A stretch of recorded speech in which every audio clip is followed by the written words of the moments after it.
Production and distribution of City Club forums on IdeaStream are made possible by the generous support of PNC and the Raskin Family Fund, with additional funding from Robert Conrad, Cleveland State University, the Chautauqua Institution, the Cleveland Clinic, and the United Black Fund of Greater Cleveland, Incorporated.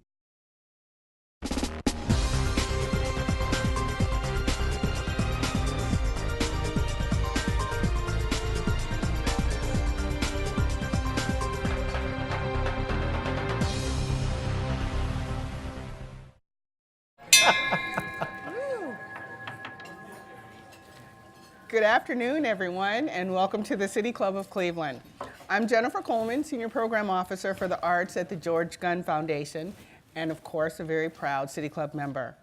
I'm so pleased to introduce today's forum, a conversation with artists on how their work helped shape the conversation around social and political issues. Throughout human history, artists have often been the vanguard of social commentary, helping us see the narratives of our communities in new ways. Whether on stage, on the page, on the wall, or elsewhere, artists are often the ones shaping conversation and challenging perceptions of the most pressing and social and political issues. Sometimes they do this quietly, allowing the audience to contemplate their own opinions. And sometimes they work with explicitly provocative intentions, especially when it comes to issues of equity and social justice. How is art being used today to advocate for social change? What precipitated the shift? And what does it mean for the role of the audience? This is all the terrain of our conversation today. Let me introduce our panelists.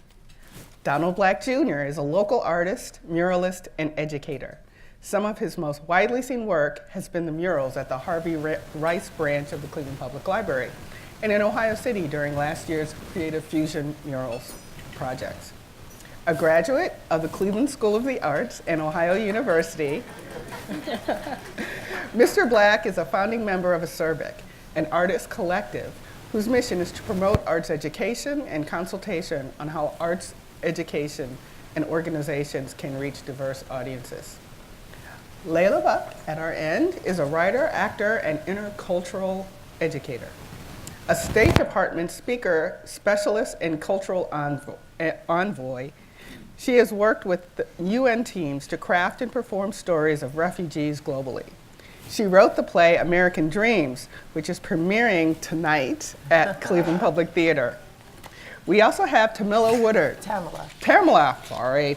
The director of CPT's production of American Dreams. So we are so happy to have them here, taking a couple of hours away from what's going to be a very exciting performance.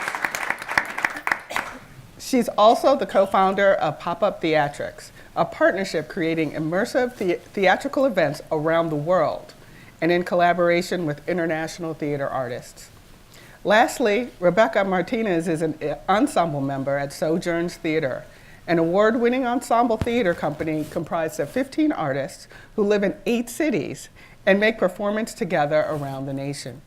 She starred in one of their current projects, How to End Poverty in 90 Minutes, which just finished a successful run at Cleveland Public Theater with the support of the United Way of Greater Cleveland. Welcome to all of you, and let's get this party started. Just to open, this panel tops off a very interesting roller coaster week in the art world. On Monday, the official Obama portraits were unveiled. It's safe to say that the works by Kehinde Wiley and Amy Sherald have delighted many and confused some. But they changed the game of what a presidential portrait should be defined as and launched a national conversation this week on art. And just like last year, the White House's budget recommendations that were released this week call for the elimination of the National Endowment of Arts, the National Endowment of Humanities, and the Institute of Museum and Library Services, among others, which is prompting another marshaling of forces to support the governmental funding of the arts, which are so important to us all in this nation. So, with that said, let's do a little bit of a deeper dive into your art practices, which are so fascinating. We'll start with you, Donald. Gotcha. Just go down the line. A deeper dive into my artistic practices. I was sharing a story earlier where I was talking to a couple of young ladies that I met, and I was telling them about being in, living on the East Coast in Jersey City. I ultimately, in 2008, decided to move back to Cleveland to create images that I knew I wouldn't be able to create anywhere else. So honestly, I mean, a deeper dive into my artistic practice is just positioning myself to where I can be in an environment that stimulates me. I mean, I ride a bike and pop wheelies just so I can have access to 12-year-old little boys in the city of Cleveland. And I'm making a lot of that kind of work specific to, you know, the work that I showcase. So a deeper dive is just that I go to a very, very large extent to create and define myself around stuff that I actually want to photograph. I'm interested in the proximity that an audience has to the art in front of them, and to opening up ways for the spectator to be a participant. I'm interested in being close to allowing people to have access to be in dialogue with something and to not simply look at it and see it and expect to go home and have the short conversation on the drive home. I like to sneakily encourage people who don't know each other to begin to have a conversation about something that they think they're not supposed to talk about in public. I think theater is like church, and except that in the theater, a bunch of people from different religions will show up to a very sacred space. And I think artists are like shamans, and that it's our job to be a reflection of the world and to be a conduit for what we feel and want and desire as humanity to be true and real for all the people that we come in contact with. As an ensemble member of Sojourn Theater, one of the things that's important to me and important to us as a company is how do we as artists use our tools to impact for community good. And we think a lot about partnership in the work that we do. How can we partner? And generally when we partner as a theater company, we partner with municipal agencies or nonprofit organizations or in some cases entire small towns that give us an opportunity to create an event, like you were talking about, Tamilla, like an event, a sacred event that brings people together from different backgrounds and different ideologies, that bring folks together to be able to have a conversation. So how do we use theater to host conversations and bring folks that may not normally share a room together, how we have them join together throughout the event of performance? I come to making theater through being the daughter of a Lebanese mother who comes from a Muslim and a Christian mixed family, and an American father who was a diplomat, and having the privilege of traveling around the world and living in places and seeing the different way that stories are lived and the stories that are happening simultaneously around the world that often seem to be in conflict with each other, and living through some of the living through several wars and seeing how the way those wars were perceived or covered and the impact of those wars on the people in the places that we were, how that affected, how the stories that we tell affected lives, and particularly in this country, how the stories we tell and believe come to affect lives around the world. So I make theater that is a space for people from different backgrounds to come together and connect in some way to hopefully a story that either resonates for them or that is surprising to them, and to make connections and explore conflicts across all kinds of borders, internal and external ones. Thank you. No technical difficulties here. I think I might be set. Well, like we alluded to at the beginning of the talk here, we live in very interesting times. And many artists of all walks of life has indicated that starting after the 2016 election, that some amazing art is going to be produced in these next 4 years. Do you think this is true? And how has the current political climate affected your practice? I think I'll start with Tamilla. I definitely think it's true. We were just talking about this just a couple of nights ago. I make work and get to witness work around the world, and I always thought, gosh, as Americans, we don't really do absurd and satire well because we don't have to. You know,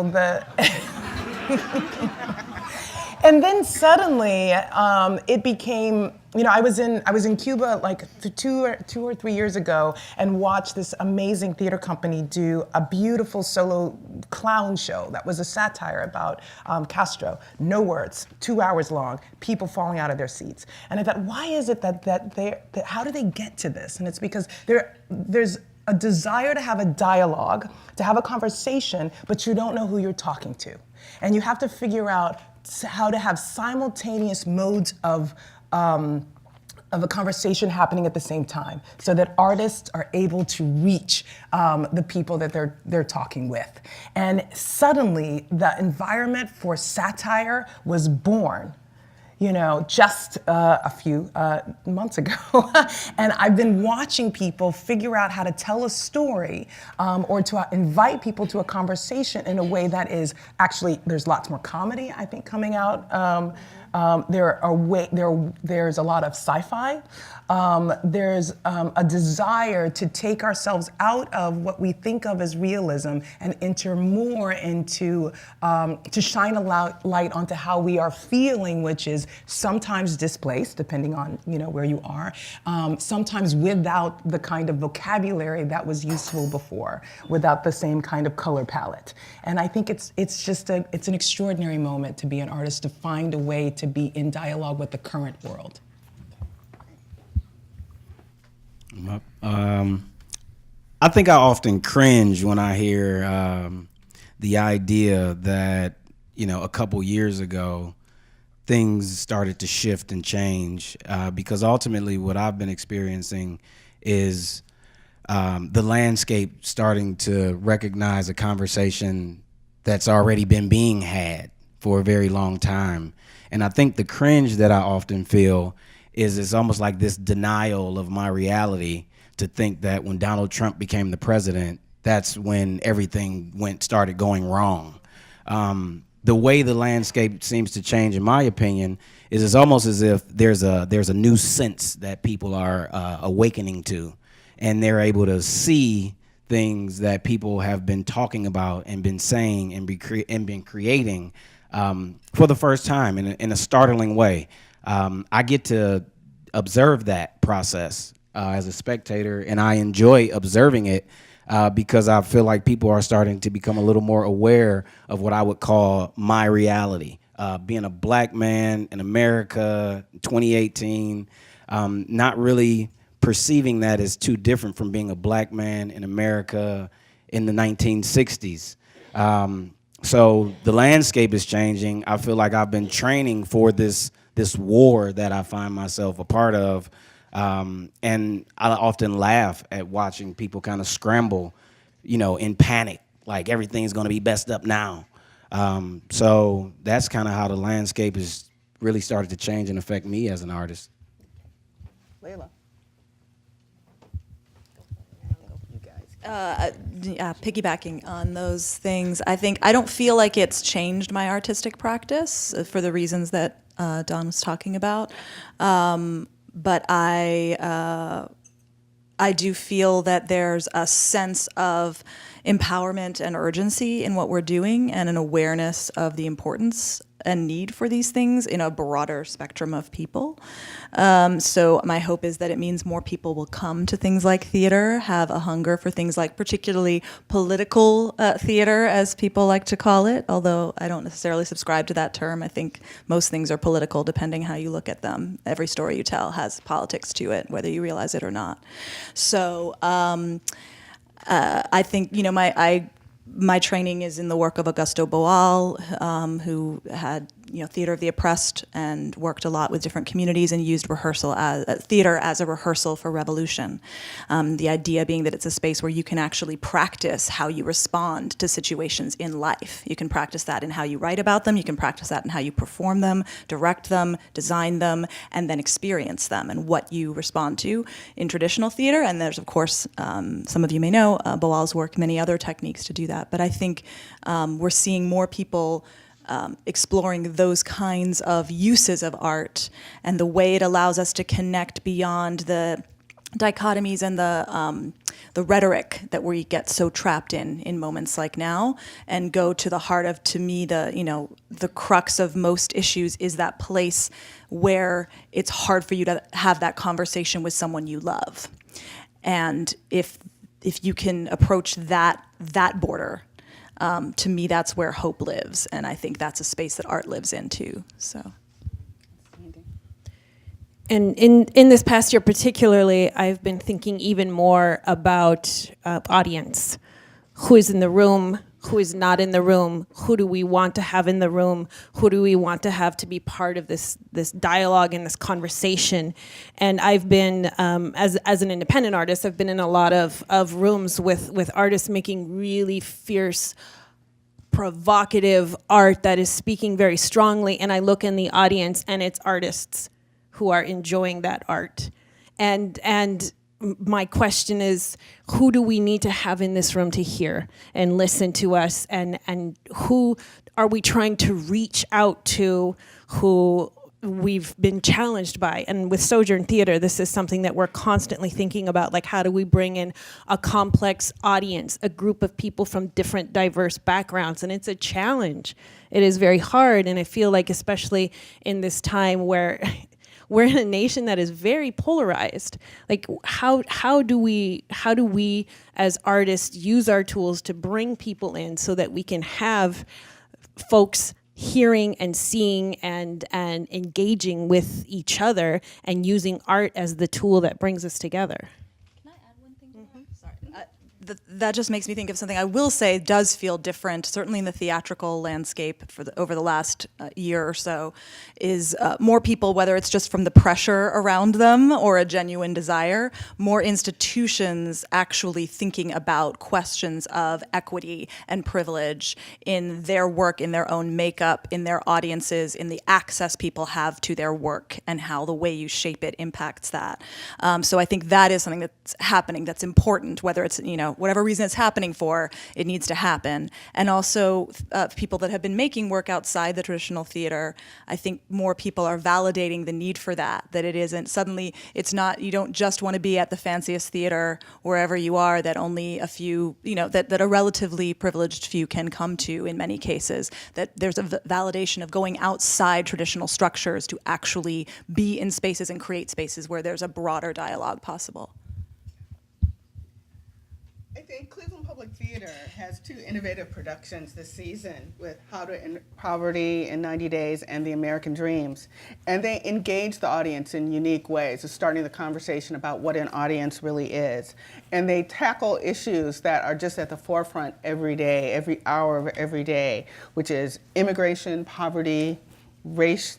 Can you speak to these issues through a lens of equity and social justice?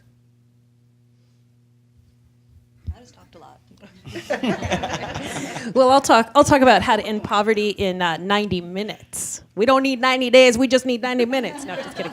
But, actually, to say we don't actually think that we'll end poverty in 90 minutes in a theatrical event, so that's not part of it. But one of the things that was super important in the thinking and the creation of the show was, first of all, how do we get folks together to have a conversation about where they put their resources towards poverty reduction in their own community? And part of what we do in the show is we give out like $1,000 every night, and the audience has to vote where that money goes in their community. They spend that money and they choose where it goes. And so thinking about like that kind of work, we think about who needs to be part of that conversation in order for it to be a a meaningful conversation. Like we need to have folks from different ideologies, we need to have folks from different backgrounds for that to even make sense, to even have, because we don't want a group of people who are like, oh yeah, we all believe the same way and we think the same way. So how do we, what do we do? But to have folks that can challenge each other and poke at each other and complicate their views. And it just made me think, like, we had one, and as part of the show, we bring in different community folks who have been working in poverty reduction in their community to speak at different times.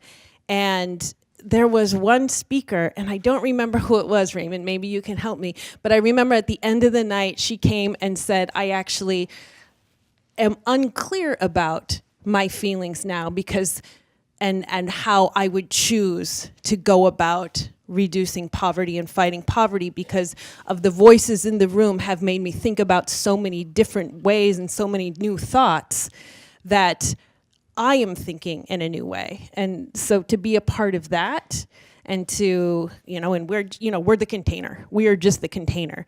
And to be in a place where we can host folks who are authentically engaging with each other is a real privilege. That's powerful. The idea of not having someone change their mind completely and, okay, I'm done, I got a new point of view, but I need to process this and take that time and do that work. And, it's brave to say, I don't know how I feel, but that's, in some ways an objective that you want to get to. Tamilla, did you want to add? Yeah, I would say I absolutely agree. Complicating the dialogue.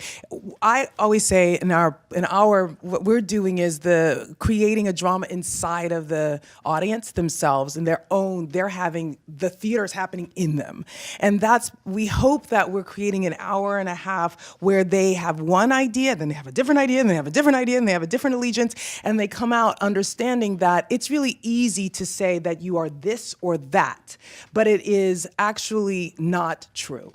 And that if we begin to actually talk about what we want in the world and what we desire for our neighbors or for our neighborhoods, that it isn't always black and white. And that the theater is a place where in 90 minutes, you can have an experience where it is not easy for you to stay on your side of the line. And that is really our sole objective.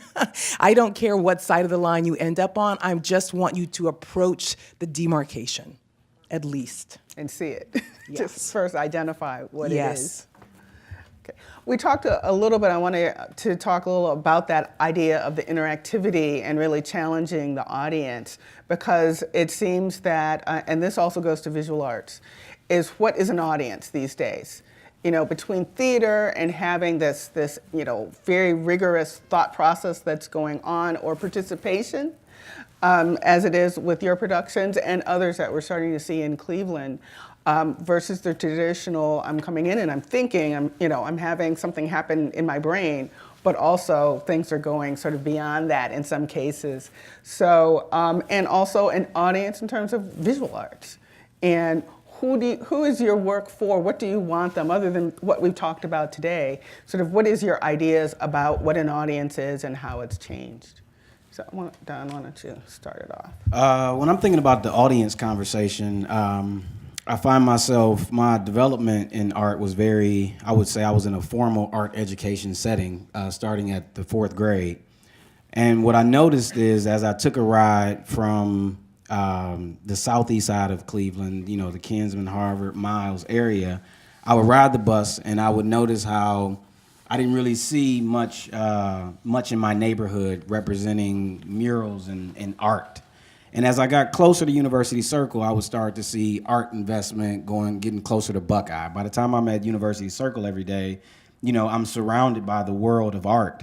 And I found myself found myself in a foreign place in reference to trying to have conversation with people from my neighborhood and family members. And I'm learning that I'm in these two worlds, ultimately, my home world and my school world. And I played a long time protecting myself from my home world, the art side of me. Nobody knew I had a flute in my book bag because it wasn't the right thing. My environment was teaching me that wasn't the right thing to share. But what I started to notice is I was sharing the work in both worlds. And I would get one response in my university circle, with the quotation marks, world. And then I would get a different response when I'm like in my home environment. And ultimately I would describe the difference in the people in terms of the audience. You know, people who know and understand art versus people who don't know, quote unquote, anything about art. The confusing part for me as a young person, and it's starting to make a lot more sense now, is the people who didn't know anything about art seem to be giving me the more constructive critiques, the critiques that were actually helping me, versus in my university circle world, the critiques that I would argue was hurting me. So when I started to really evaluate audience, I started thinking to myself, why am I trying so hard to go into this place with this group of people to try to have a conversation creatively? Why don't I think of some non-traditional ways to do it and talk to the people who are in my neighborhood and have a conversation that's more familiar to them? So when I'm thinking this audience thing, it's always a push and pull. I spend a significant amount of time engaging both audiences. But I also think to myself, if I was to die tomorrow, is usually how I preface a lot of my ideas. Where wouldn't I be satisfied? So my thought is, okay, well, let me, learn City of Cleveland code and rules and regulations on graffiti and use abandoned boarded up walls and put murals, out of my pocket, because now I can engage both worlds, where it's right in the neighborhood for the people who I feel are familiar to me. And then, the quote unquote art world hears about it, sees it, rides past it, and then is creating this a full, what I would call a full conversation.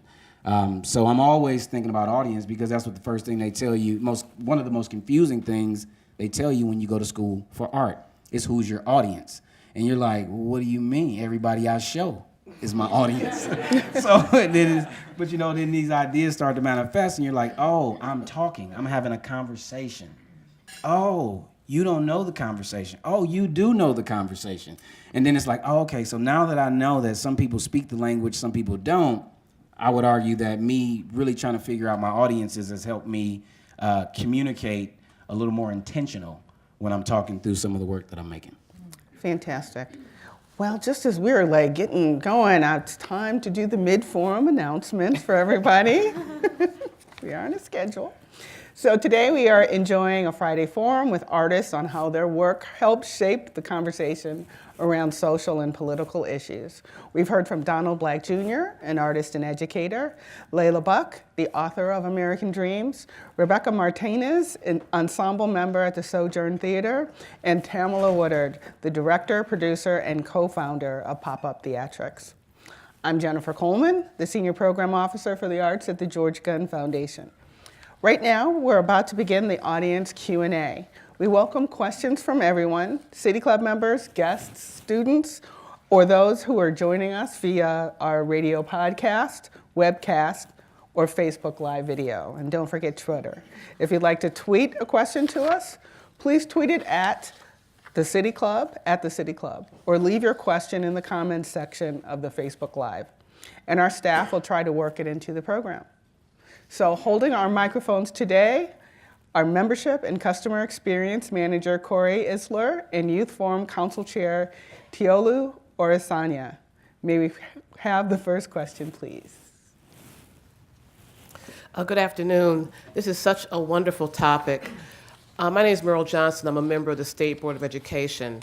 And because of the national obsession with testing, important subjects like art and music often get shoved to the back.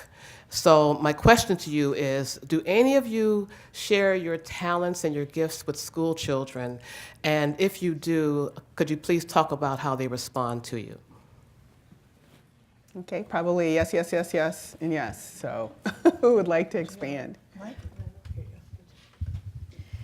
I've been a teaching artist for many years. I've taught elementary, I've taught middle, I've taught high school, I've taught seniors. I've taught just a lot of different folks, and even though I'm not teaching as much as I used to, one of the things that I started doing is working with a company that helps students to create and write their own stories, and to have the confidence in who they are and the work that they are doing and their own thoughts and their own ideas. And I just being in that space of giving them freedom to create their own narratives is incredibly powerful. And I've never seen students like grasp on to ideas as I saw them grasp on to having the power to tell their own stories.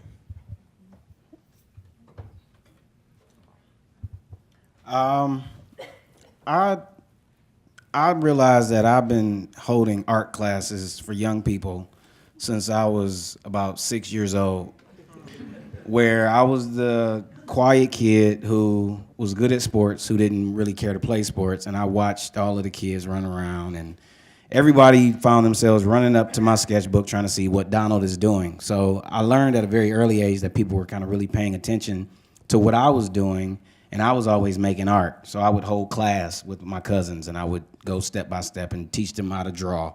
And that eventually evolved into me, you know, being the translator in my early photography class from the book information to try to figure out how to create, like a mnemonic device, easier ways to remember what the teacher was telling us.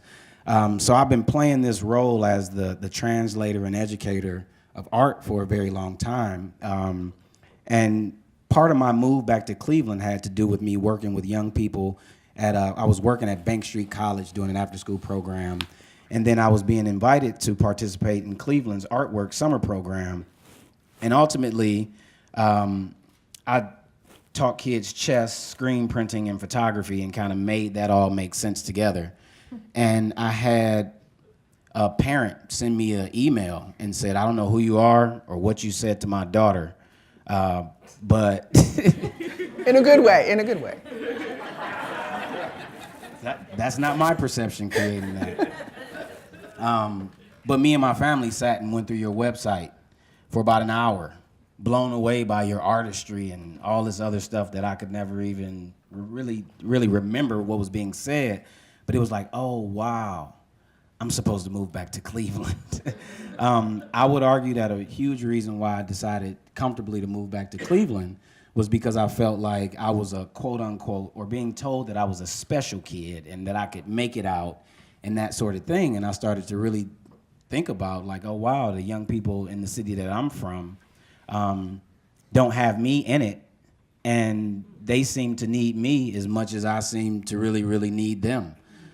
So the young people around me, from what's being said, seem to really enjoy the interaction. I would call myself, I'm like the big cousin who allow kids to kind of cuss and be themselves. You know, with a lot of real strict discipline kind of information that I'm always communicating to them. And I get invited into their world, and I'm a respectful participant. I have a huge love for art and art education because of what it's been able to provide for me. So I really enjoy trying to share some of that with young people. Fantastic. Okay, sure. Leila? A lot of my early training and work was through a wonderful organization called Creative Arts Team in New York City, which is one of the leading theater and education organizations in the country. They do work in all the New York public schools, and from pre-K through high school. They do teacher trainings, and through that work, I was able to work also as a teaching artist with all ages, and also with teachers, working with teachers to sort of do trainings on what is the purpose and the value of drama in your classroom, storytelling in your classroom, how can it be used, and so many things, but from special needs classrooms, all run through the gamut. You would have students and teachers who didn't necessarily have any interest in the drama, but it was required, in that moment. And then you would see students, inevitably, the student that a teacher would warn me, I can take them out if you need me to, they're always trouble. And that would often be the student that would be the most engaged in what we were doing because it accessed a different part of their intelligence and something that they weren't able to display, to learn for themselves and to display to their classmates. The value of something, similar to sports in many ways that we're familiar with. You have the kid who maybe isn't always the first one with the answer in another class who excels at something like drama or theater or storytelling or photography, art, and the value of just their classmates seeing, oh, they're really good at that, and what that does for them to excel more in other subjects is, I think, immeasurable, beyond all of the ways that art obviously offers us space to express parts of ourselves that we all need, and to engage with each other in ways that are different. So yeah, I can't speak enough on the value of art and art education, and that skill set and the people who do that every day for our students, and how much we need to support them and each other. Right. Okay. Question? Hi, my name is Alitari Evans. I'm a rising senior. Well, I'm graduating the Cleveland School of the Arts this year. I major in orchestra, play cello. Yeah. So my question is, when I'm looking at this panel right here, I see African American, I see women, and being an artist, sometimes those two things can set you back. So from each of you guys, what's one thing in particular that has set you back from going to reach your dream of changing political environment through the arts? Great question. I'm gonna say what set me forward. That's what I'll say. People who believe in me I have had incredible mentors and incredible champions. And those are, they don't come out of the woodwork, you have to cultivate them. So I will say there are loads of things that set me back that I can't always identify, because those are things that live inside of someone that's not me. If the gate is locked, go around the back way. If the gate is locked, find someone who's got another key. That's the job. If you want to get in the door, you find the way in. And of course, and I absolutely know sometimes it takes a little longer. It's taken me a long time to get some place that, my classmates or schoolmates have gotten to a lot faster and a little easier. But I wouldn't trade the journey. Find champions, find allies, make friends, help people, open the door as you're moving up, and put a hand down so you can pull somebody with you. You're gonna need those people every step of the way.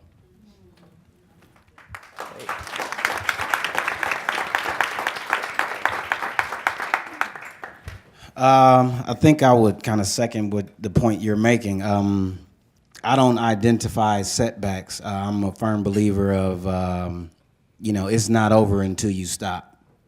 And you can look at it in a way where, trials, tribulations, issues, the less you have, the worse the circumstance. Ultimately, the more you have an opportunity to transform whatever those experiences are creatively.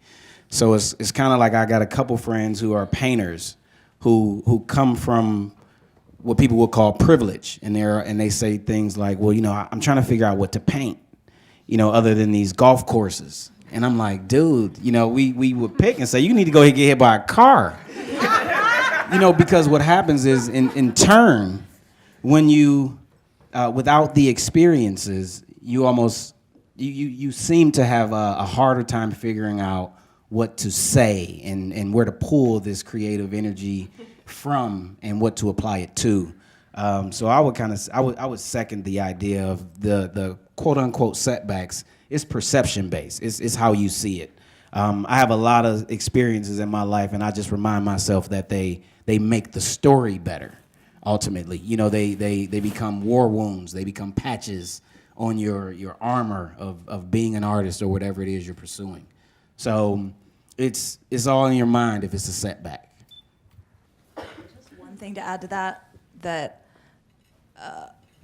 the doubt of your own worth or value or the worth of what you're doing, I think is for me has been, and I know for many others, the biggest challenge. And so the more you can remember to know that value for yourself and find and recognize the people who recognize it and also are willing to challenge you to make it even better in a constructive, forward-moving way, like we're saying. Surround yourselves with those people and don't allow outside judgments of what is good, what is of value, what is worthy, and recognize that, I mean, some of my favorite experiences as an artist have happened in the basements of churches in North Dakota, performing for 10 people, or in a high school auditorium working with my students, or in a classroom with 5 kids that nobody else is paying attention to, but I've known every day for a year and I love them. You know, those are some of my favorite moments, and that's never reviewed. Nobody writes about it anywhere that anybody else really seems to care about, but it's the most important thing that I carry, and it will live with you and move you forward always. And what may be perceived about as a setback for me is I'm not formally educated. I don't have a university education or degrees as many folks in my field do. But I have surrounded myself always with communities of people and artists who value lived experience and life experience just as to be on the same level as formal education at a university. And because I've been in those communities, I have been able to I've been able to participate in the same way as anyone else, and that was never anything that held me back. And I'd like to just paraphrase, just a commonality is find your positive energy, because that will get you through. And it's not always in the largest theaters or the grandest museums. It could be in that basement. But it's a talent to start to recognize positivity and things that will feed you. It takes a while, so don't think that it's going to come immediately. But you find that positivity and that good energy to fulfill and refill you, because there is a lot of work to kind of take some of your energy. So start learning that. Earlier you can do that, the better. And if you can't find the key, build a door. Get your kicking shoes. Hi, Harriet Applegate from the AFL-CIO Federation of Labor. I wanted to know, probably the biggest divide we are faced with now is those who support Donald Trump and those who don't. And I was wondering what success you've had with folks who support Donald Trump, or for that matter, who don't see the value of art in society. What kind of success have you had in interacting with those folks, or even finding those folks to interact with? The thing that's been interesting for me is the encounter. I don't know about success. I think that I'm learning that I think you spend your 20s thinking everybody is ultimately the same, and that we all can figure out how to live together. And then you spend your 30s going, nah, there's some people who are just crazy. And then, and then you get to be as old as I am, and you go, well, okay, you take the crazy people, you know, and then there are people who actually can't figure out how to talk to each other, but at least I can figure out how to listen. And that, I think, is maybe, I'm hoping, what becomes more available to everybody. I'm right now figuring out I need to listen in a different way, because and not always talk all the time. That's what I'm calling my success. I don't know if I'm reaching anybody, but I'm changing. I would just say this is something that I'm thinking about a tremendous amount right now, and the way not to do it is on Facebook. Like, first of all, let's put that out there. It doesn't work. I tried it, but there's a show I'm working on through Sojourn Theater that we're calling "Don't Go," and we're going to have a chorus of students, university students, on stage with a chorus of strangers. 7 students, 7 strangers. The strangers will be ideologically and values very different from these students. And we don't know the answer yet. We're in exploration of like, not just, and listening is such a huge part of this, but how do we ask two people from very different backgrounds to have a conversation and to stay in that conversation? And that is something that is I feel is really critical that we need to do now, is listen and keep listening to each other. A lot of the work that I also do is as an intercultural educator, and what that encompasses is a lot of things, but what it means is literally doing trainings and facilitations that are about getting people to communicate and connect who are from different cultures, and I use that word very broadly. A different culture can be that I grew up on this block and you grew up on that block. You know, there's a difference between so many communities, and there's also, as we all know, many similarities. And so I would say for me, I'm not sure that the biggest divide in this country is who supports Donald Trump and who doesn't support Donald Trump. I think it's more, while that obviously is a very visible one for many, as Donald was talking about, there are many things that have divided us and continue to divide us in very stark and complex ways, and they go beyond who you vote for. And they go to why you vote for who you vote for, and how that maybe changes, maybe doesn't. So to me, I don't know who my audiences vote for. I try not to make assumptions based on how someone responds or speaks about who they voted for. To me, it's, and as Tamilla was saying about American Dreams, certainly I try to, with all my work, to create a space where it's about how do we, I've done work about the Israeli-Palestinian conflict. I've done work about the Iraq War and different things that were divisive and are divisive in their own ways, depending who you talk to. And to me, it's about how do you how do you speak your own truth and honor what your values, and how do you also make room for listening to something not that is abhorrent, that is bigoted, that is the violation of someone else's humanity and dignity, but the spectrum of things in between there, where maybe there's room for you to look at yourself, for me to look at myself and say, how am I contributing to this divide in a way that's not helpful? And how can I make space for this person to take one step towards that demarcation with me?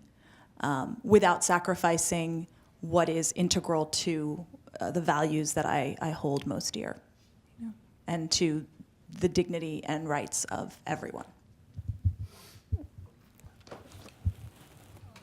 Trump supporters. I thought about 5 different stories to talk about, and then I realized that I don't really know who these people in these stories actually voted for. I would just, in a very, very generalizing way, assume that some of these situations I've been in with that were highly, like the race was very, very heightened, were Trump supporters. But I don't know that, so I'm not going to talk about those stories. I think to some extent, it's like we're all Trump supporters, whether we identify with that or not. Because Donald Trump as the president and presidents prior in the history of this country, in slavery and these sorts of things, we all ultimately support the system that creates a Donald Trump before he's the president and ultimately after he's the president. Mm-hmm.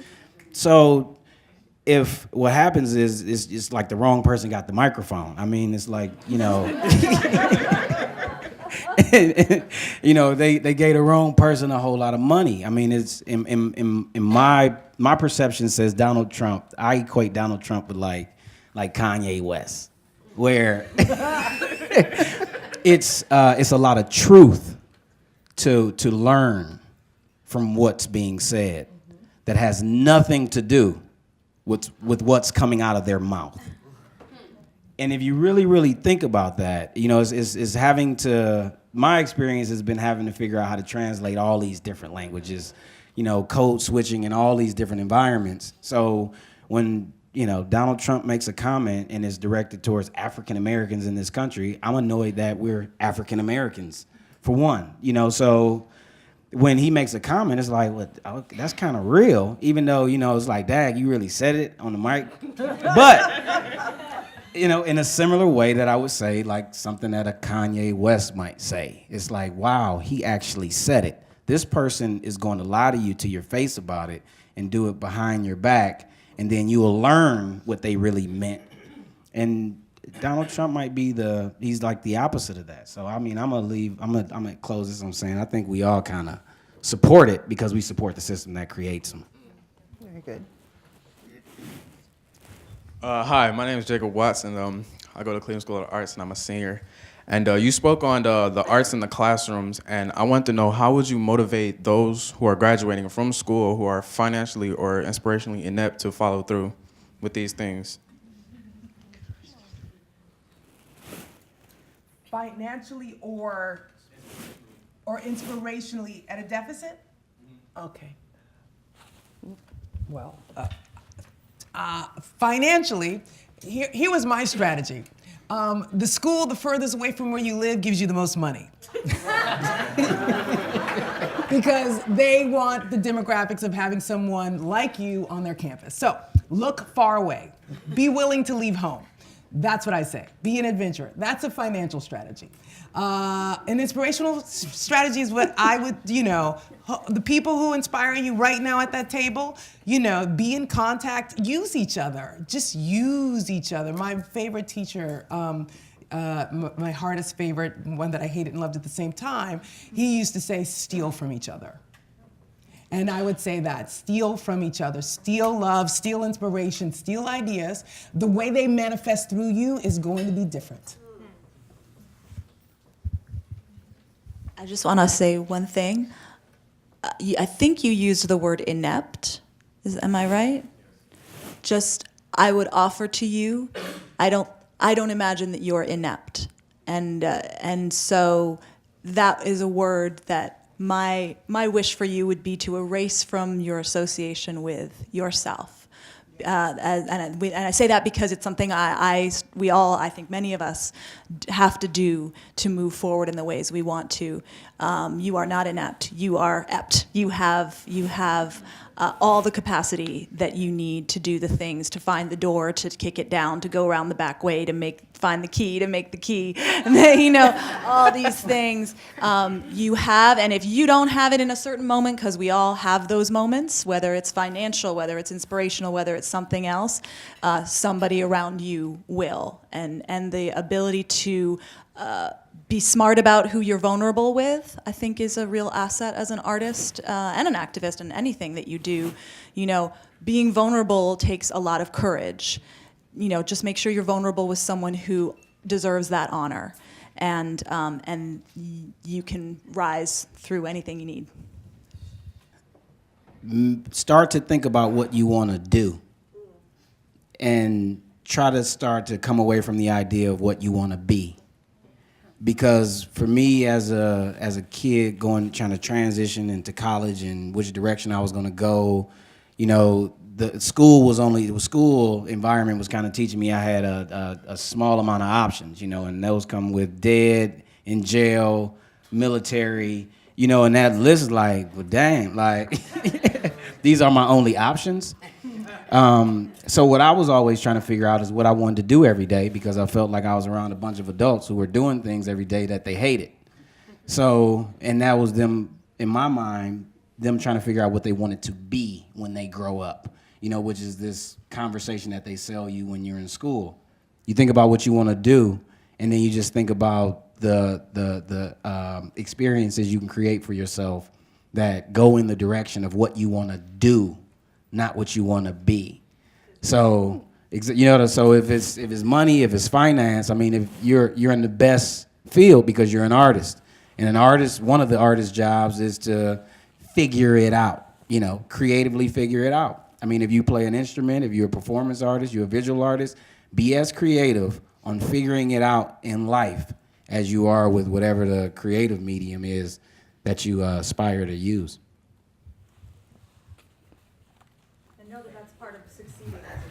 Right. Being able to do that. Exactly. Hi, it's said that a great work of art will withstand the test of time, and you've discussed works today that speak to the issues of the day. Do any of you wonder, worry, care whether or not these works are going to be important or are paid attention to 50 to 100 years from now? That's what I think about every single day. Following photography and photo history, ultimately what I felt like I experienced was a void of representation of people who look like me. And then when I did see those people in these books, in these history books, ultimately the artists didn't look like me. So I thought it would be really, really creative to be an insider, creating from an insider's perspective, trying to help fill in some voids that Donald was perceiving exist in like photo art history. So I think everything I'm ultimately trying to do and be a part of is at least trying to figure out how to get it to last for 100 years. Because apparently 100 years is like the key number. If you're gonna last 100 years, then it might make it multiple generations. Today at the City Club, we have been enjoying a Friday forum with artists on how their work helps shape their conversation around social and political issues, and also how it shapes them from the inside out. Today's forum is presented in partnership with Cleveland Public Theater. Our community partner is Community Partnership for Arts and Culture. Thank you both for your support in promoting today's forum. We thank you all for being here today. And that brings us to the end of today's forum. Thank you, Mr. Black, Ms. Buck, Ms. Martinez, and Ms. Woodard. And thank you, ladies and gentlemen. The forum is now adjourned.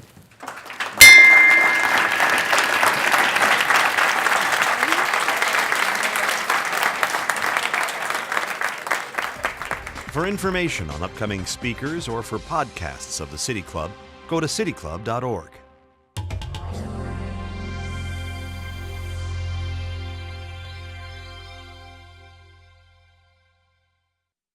Production and distribution of City Club forums on IdeaStream are made possible by the generous support of PNC and the Raskin Family Fund, with additional funding from Robert Conrad, Cleveland State University, the Chautauqua Institution, the Cleveland Clinic, and the United Black Fund of Greater Cleveland Incorporated.